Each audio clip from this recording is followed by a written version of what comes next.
Well, welcome back to the Ropes Family Podcast. Courtney, you're back.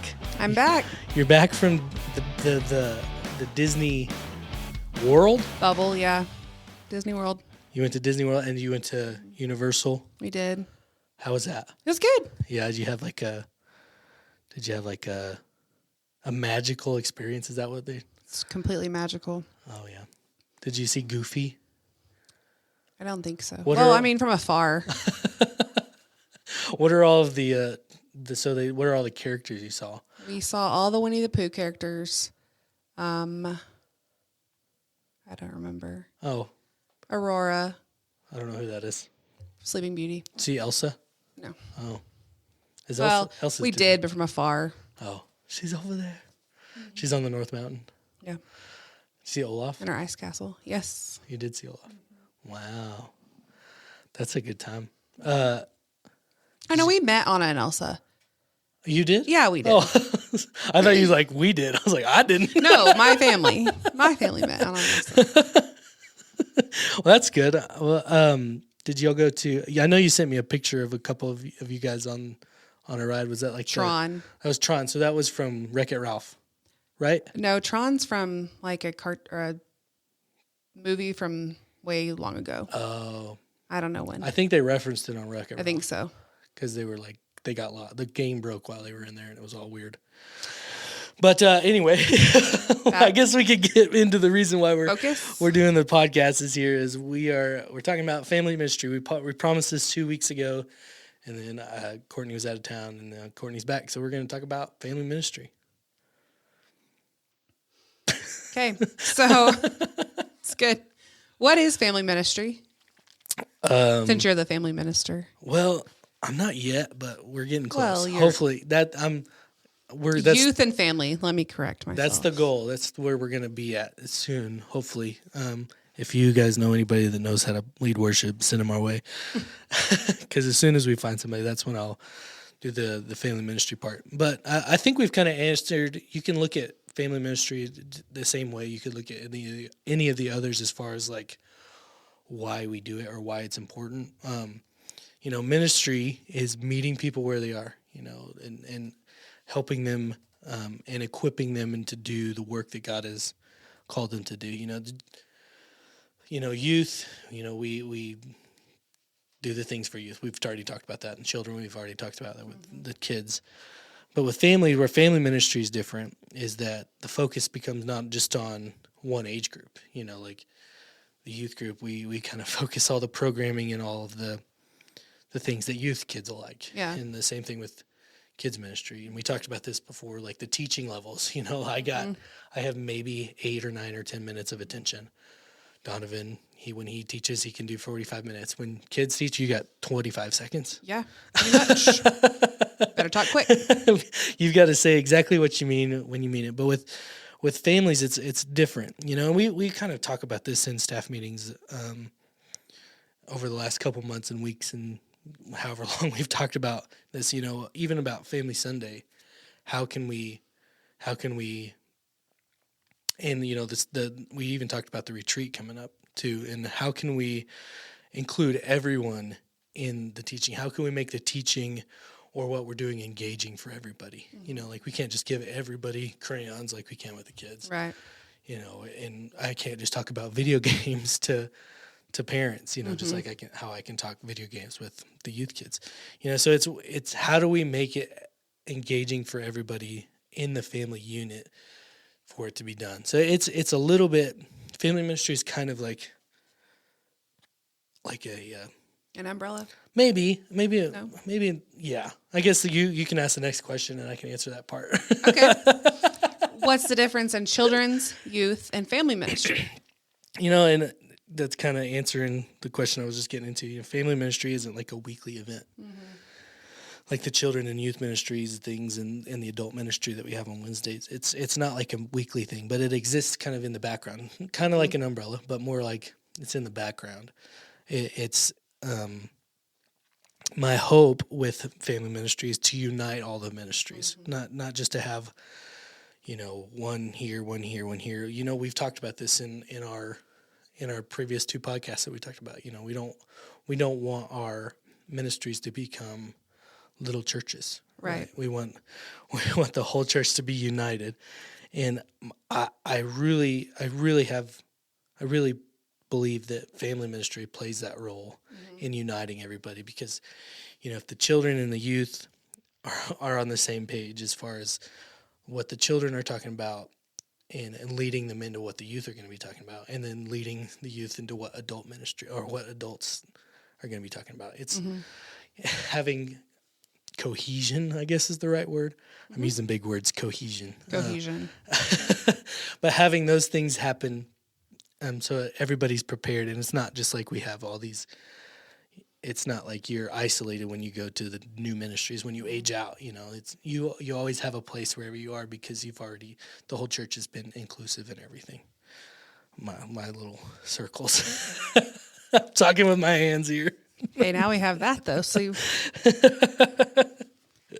okay, so why do we need a family ministry? I think you kind of already answered it, but I think we did kind of answer. The way I answered these questions, I kind of answered them before you asked them, which is my fault in podcast planning. But we both have kind of talked about our goals in ministry, and it boils down to, like, you know, train children off in the way they should. Proverbs 22:6 says, "Start children off in the way they should go, and even when they're old, they will not turn from it." I think that's like that's what we are trying to do. right. You know, in our ministries, is train disciple the kids in the way they should go, in the way, you know, what it means to be a believer, introduce them to Jesus, you know, teach them that. And then same thing with Deuteronomy 4:6 that we talked about a couple of times, is, you know, we're commanded to love God with all our heart, soul, mind, and strength. And then we teach them to our children. You know, it's like it doesn't stop with us. And it does. And I feel like parents are sometimes struggle with teaching their children in the way they should go as far as church stuff. You know, they feel ill-equipped, or not, they don't know enough, or, you know, there's a lot of things about parents that can make us feel like we're not good enough to teach our kids the Bible, because we don't follow it very well ourselves sometimes. Right. Right. But it doesn't say, you know, teach them the way they should go only if you know which way they should go. You know, it says teach them the way they should go. Even if you haven't got it quite right, it's still teach them the way they should go. You know, and I also, you know, I think family is God's design for the way life works. You know, like it just kind of is a picture of creation almost. You know, like in the beginning, God told Adam and Eve, be fruitful and multiply. You know, be a family. Right. Do the things that you need to do to build a family, to raise kids, you know, and then have those kids raise kids, be fruitful, multiply, do all those things, you know. And so that's why I think that the family must be cared for. It has to be ministered to effectively, because the enemy would love nothing more than to destroy families, you know. And we see the enemy destroying families all the time. Like, it's common to us now. You know, it's not even it doesn't seem like a big deal anymore. Like, so and so's getting divorced, or, you know, so and so ran away from their family, or, you know, we see those things. Like, the enemy is constantly working into destroying families, to isolate people, to make kids feel like they don't belong anywhere. You know, if the enemy can do that, then we're vulnerable, you know. And so the family has to be protected, and it has to be equipped to handle the things that life's going to throw at it, that the enemy's going to throw at it. And so I think that's why the church needs to have a big focus on family ministry. And I think from a parent's point of view, it helps me to have other parents that are like-minded. Like, how we're raising our kids is not exactly the same, but we have the same goal. Yeah. Training them up in Jesus. And it's hard when you get outside of the church and your kids make friends, you know, with the kid on the basketball team or whatever that's not a church kid. And you're trying to get along with these parents, and they have completely different lifestyles or goals or whatever. And I think family ministry makes it where we can all get together and spend time together and have community. Yeah. Community and fellowship. Yeah, I think that's a huge deal, and that's a role that the church should play for sure. And yeah, there's nothing worse than having to explain other people's lifestyles to my kids. Yeah. You know, like, hey, It's hard. they think this way, you know, and we don't believe this way. And it's really like, and, you know, my kids are at the age, they don't really understand what I'm saying, but Yeah. and I don't want to say they're different. You stay away from them. Right, You know, no. you know, our call is to love people. But we also can't participate in the way that they are, the way that people are doing things, you know. And I know the way that comes off is almost like, stay away. You can't be around any of my kids. You can't be, you know. But it's really a pain. It's not a pain. It's really a sad thing to have to explain to my kid. Hey, what my kid asked the other day? Hey, what is that statue on top of that building? What does that mean? You know, and we're like, hey, that's just something that, you know, we don't necessarily believe, you know, and those people exalt that person differently than and we exalt Jesus. We think Jesus is the reason for the things, and you know, that particular place doesn't as like we do. They do it differently. Right. And so that's a tough thing to have to explain to your kids. And if you're not equipped for that, like, you know, I'm a youth pastor at church. I should kind of know a little bit of the differences in some of these things. But like, if you're just like a regular believer that may not know the differences, you'd be like, oh, I don't really know, you know? Yeah. And so it's just important to have community that they can come around and help you navigate those kind of things, for sure. So what about people that don't have a typical family, or they're without family? Yeah, that's kind of like the bad rap that the name family ministry gets. You know, it's like, I read a whole blog post on this. you know, like, what about the people that don't have families? You know, they can, if you use the term family ministry, which we're going to use, but like, if you use that term, it could isolate people, right? It make people feel left out, you know, like, what if they don't have mom, dad, 2 kids and a dog, you know, or mom, dad, 3 kids and a dog, mom, dad, 5 kids and a dog, or whatever, however many kids you got. What if it's mom and a kid? Yeah. You know, or if it's dad and 2 kids, or, you know, what if it isn't the nuclear family? How do you minister to that family? And I think that's the goal of the church, to serve in family ministry. You know, it's not just me or you or the staff here doing family ministry. It's the opportunity for the church to do family ministry, to minister to the family. You know, if they don't have a certain part of that nuclear family, the church, hey, let's send some dads to go hang out with this boy, to go take him fishing, or to teach him what it's like to be a man. You know, I needed that growing up. It was one of those things where, you know, I grew up not knowing exactly what a man does, you know, and I needed that. And then, you know, so now that's where my church could have stepped in and done that. Or, you know, the same thing with girls, you know, like if a dad doesn't know how to braid a girl's hair, you know, have some ladies come and do her hair. Or I'm just coming up with random examples, you know, or just things like that. Or there's another one, you know, college students. College students are here from California or wherever they're from, and they may be homesick, or they may miss their families. That's a perfect opportunity for the church to be a family for this person. You know, invite them over for Thanksgiving, or over for lunch after church, or things like that. Be a little second family for them. You know, that's a great way for the family to be a church. Or even like empty nesters. You know, the empty nesters they're kind of out of the nuclear family world. You know, they still have like their family, but their families are now being fruitful and multiplying, you know. So now that's a little different. So they're empty nesters.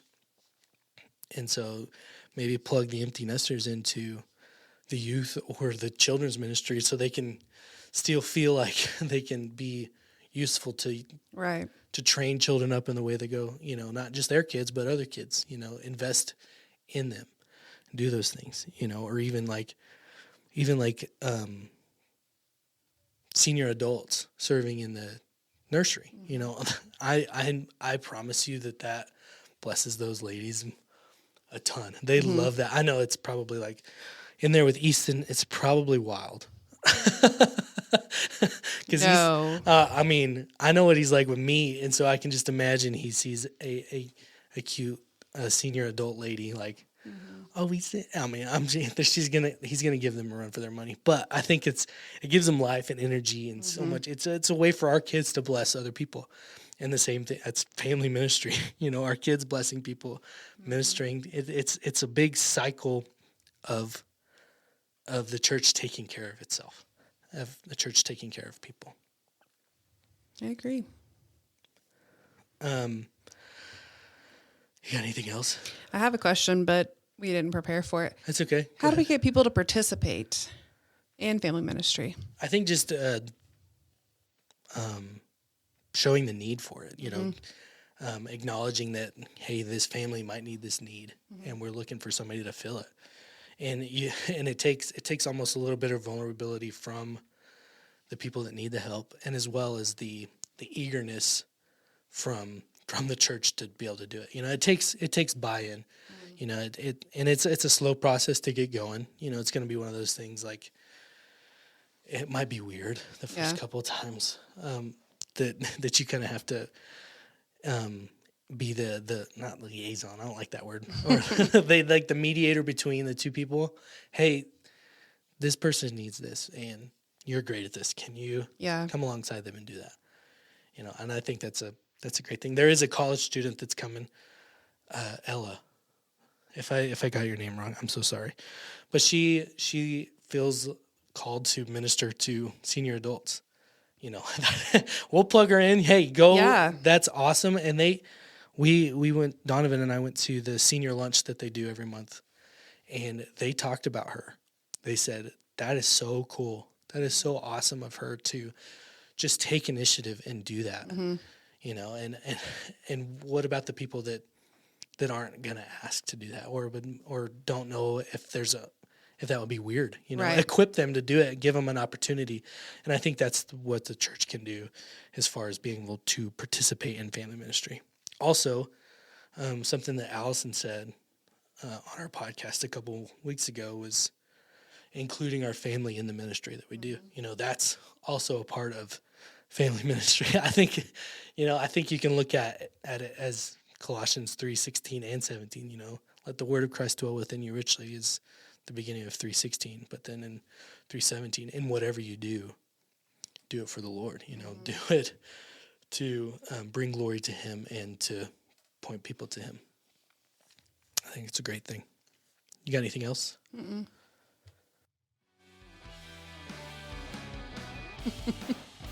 That's all we got this week. We will talk at y'all later. We don't know exactly what we're going to be talking about next week, but it's going to be something. Figure it out. Yeah, we'll figure it out. We'll talk at y'all later. Peace.